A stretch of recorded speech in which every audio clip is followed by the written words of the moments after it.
Yo, hello, YouTube. Good morning. I wanted to make this video because I ran out of work and I got a little bit more time. Actually, yeah, I did run out of work. I finished all this stuff up in this area for this company I was doing it for, and that's how it goes. Business sometimes runs out. It could be due to poll permits. They don't have nothing on hand ready to go to be released. It could be the industry that's slowing down. I mean, I've heard things from the election and things like that are affecting companies to be able to release, invest because they're supposedly saying that, oh, we don't know which way it's going to swing the economy or so on and so forth. And I'm like, okay. I mean, I guess I'm not no political analyst, so I can't even spell analyst. So, okay. In any case, so I just have a little bit more time, but to try to do like a nice video and not be in a hurry, because I think I did the other one and my wife is like, bro, what are you doing? It looks too rushed. But anyways, getting to the point at hand. I got more work already. Not the best work, but they already said, hey, bro, I got you lots of work if you want to keep working. But I think I'm going to take this time to take the rest of the week off and go swim and go do stuff, spend time with the family a little bit more. But this video, I was looking at it and I was almost going to can it, But I thought it was a good opportunity to explain this run, okay? Here, that's my technique, is to put on the clamp, loosen it, and just jig through it. Have it already ready to go to be able to get to the end pole where I'm going. That's how I was always trained, right? But here, I don't know why, but I passed through, looked at it once, said, okay, I'm going to jig it over these trees because I didn't want to deal with the trees, okay? There's only one set of trees there, so I don't know why. I don't know why I didn't just run this on the ground. It is faster and easier some of the times to just go ahead and rip it out on the ground, okay? Not always. The guys that I was trained under, none of them like that. They said that was too sloppy. To them, it was like it's a waste of time to even rip stuff out. Only in situations where they deemed it unsafe, they would rip it out on the ground instead, because they couldn't jig it out as they go.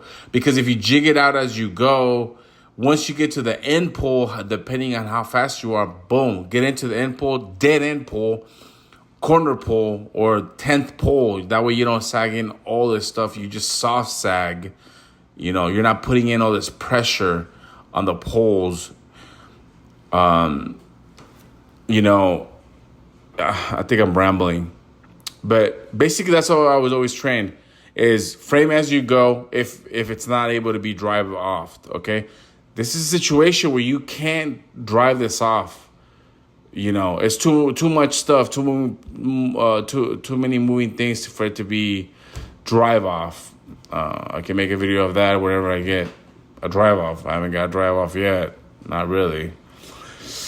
Here I'm measuring 52 inches. That's the prime. The prime wants 52 inches from power, any type of power, all power, which is neutral. It could also be from any of those drops, 40, 52 feet. Okay, that's what the prime. The prime is the person that is putting up all the work, and they are the ones telling me this is what they want and this is what you do, okay? In any case, this run that I'm putting up, it's an extension of Strand to be able to put fiber on it, So it's a couple poles only, they're kind of tall and stuff like that, and they're kind of bunched up together. Okay, the reason they're like this, and the reason that I decided to just keep framing and not admit to my ground hand that he was probably right, because I think he told me that why don't we rip it out on the ground? Sometimes you gotta listen to your ground hand, because you're thinking about other stuff like how to run the business, how to have work, and blah blah blah blah blah blah blah. So sometimes listen to your ground hand because he's just there to do work. Take advice. Don't be prideful. It's my advice to myself. So this lead right here, I couldn't jig it like I was wanting to, and I stopped doing that, which putting on the clamp, making it loose and running that strand through, which you have to know what you're doing. Don't try this at home. I stopped it. I didn't do that. Why? One, because this is a corner, and it has no anchors. There's no anchors here. There's no anchors here because there's slack span. Everything's slack span. What does a slack span mean?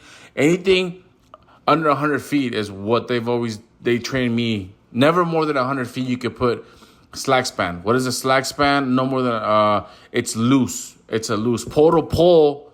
It's a not too tight. Just by hand almost. You're not putting a lot of tension from pole to pole. That to me is what a slack span is.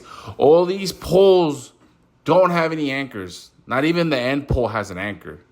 So all these poles are bunched up 100 feet or less. I think one of the longest one was this one, I think, and it was like 110 or something. And then so by them doing this, they do not have to put in anchors. Whenever you get into a situation, if you're a young guy getting in the bucket and building stuff, because not every situation is going to be the same. Not every job is going to be the same. Unless you're just out there in the boonies and it's a straight line, which, good for you.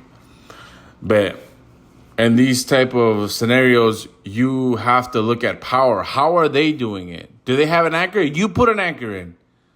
The prime says, well, we don't require to put an anchor. You tell them right away, hey, power is down guide there. That's why I'm going to put an anchor, okay? And just use your best judgment, okay? Different scenarios. But here there's no anchors, so therefore I have to match power. They are my guide. I don't want to make the power companies mad. I want to do the job the best of my ability. I want to do it safely.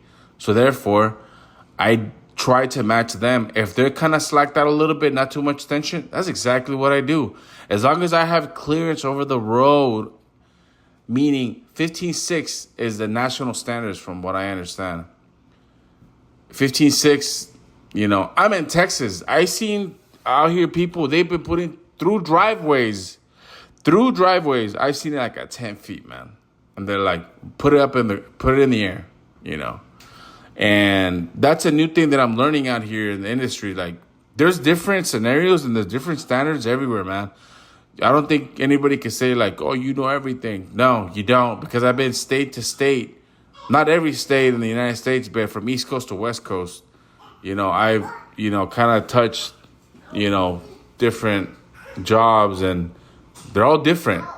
But in any case, don't be scared of going back once, twice. Doesn't matter if people think that you're being indecisive. You're assessing the job, and you can change your mind. It's okay. As long as you think it's warranted. So that's my advice. Be safe out there and pay attention to what you're doing and do it the safest way possible. Peace. God bless.